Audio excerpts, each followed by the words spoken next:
Hello ជំរាបសួរសួស្តីបងប្អូនទាំងអស់គ្នាចាថ្ងៃនេះដែរគឺខ្ញុំមកធ្វើវីដេអូវែងចឹងណាថ្ងៃនេះគឺធ្វើកាទៀវចឹងទៅបងប្អូនណាគឺមិនបានថតឲ្យរំអិតទេបងប្អូនខ្លះគាត់ចេះចឹងណាក៏ខ្ញុំមិន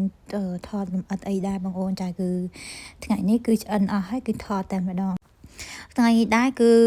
ខ្ញុំនឹងក៏នឹកឃើញថាចង់ធ្វើទឹកស៊ុបទឹកកាទៀវអីចឹងណាប្តីគាត់ទោះរៀងអន់ដែរបងអូនចាគឺអន់ពីផ្ដាសាយចឹងណាចឹងខ្ញុំចង់ឲ្យគាត់ហត់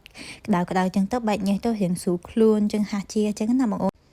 ហើយឥឡូវហ្នឹងគឺប្តីខ្ញុំផ្ដាសាយចឹងក៏អត់ទៅមិនតាន់ជាស្រួលបួដែរចាគឺរៀងអាចគ្រាន់បើជាងមុនចឹងណាបងអូនចាហើយឥឡូវនេះគឺខ្ញុំប្តីមកពីធ្វើការវិញហើយបងអូនហើយ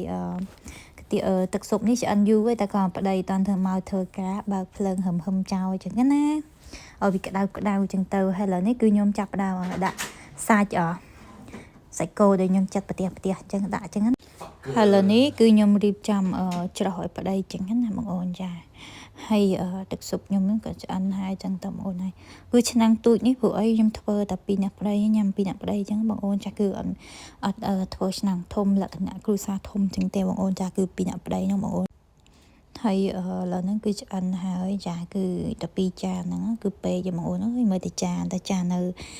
អាមេរិកនេះគឺអញ្ចឹងបងអូនណាគឺធំមែនតេហ្មងមិនថាយើងទៅញ៉ាំនៅក្រៅទេបងអូនគឺចានធំអញ្ចឹងឯងហើយបើយើងនៅខ្មែរចានទូចទេបងអូនចាននៅអាមេរិកនេះមេចានហ្មងធំមែនតេហ្មងឆ្នាំងហ្មងនេះបើសិនណាយើងឌូហ្មងអស់បាត់ចាគឺមួយឆ្នាំងឥឡូវនេះគឺខ្ញុំមានអីទេបងអូនណាគឺដាក់សាច់នឹងឲ្យប្រហិតប្តីខ្ញុំចូលចិត្តហើយគ្មានជីគ្មានខ្ទឹមអីទេបងអូនចាគឺប្តីខ្ញុំនឹងខ្ញុំមិនចូលចិត្តដូច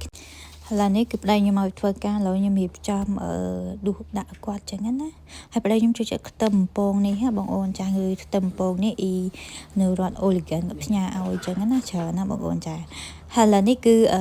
គឺម្ទេសឆាខ្ញុំគឺប្តីខ្ញុំអត់ចូលចិត្តញ៉ាំម្ទេសទេគាត់អត់ចេះហឹលបងអូន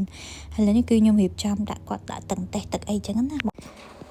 ប្តីខ្ញុំមកធ្វើការហ្នឹងចូលទុកទឹកហើយអញ្ចឹងខ្ញុំរៀបចំដួសកងដាក់គ្រឿងដាក់អីចឹងណាបងអូនចាធ្វើឆ្ងាញ់ឲ្យប្តីមើលបើកម្លាំងចាឈឺទំងើបនៅអាមេរិកនេះត្រូវចេះធ្វើខ្លួនឯងបងអូនណាយើងមិនអាចទៅញ៉ាំក្រៅរាល់ថ្ងៃបានទេបើសិនណាទៅញ៉ាំក្រៅរាល់ថ្ងៃគឺក្រមែនតែនហ្មងគ្មានសល់អីចឹងឆ្អីក៏ដោយក៏យើងត្រូវតែចេះដែរយូរយើងទៅញ៉ាំក្រៅម្ដងណាមិនអីទេបងអូនបាយជំរាបលាសុខសប្បាយទាំងអស់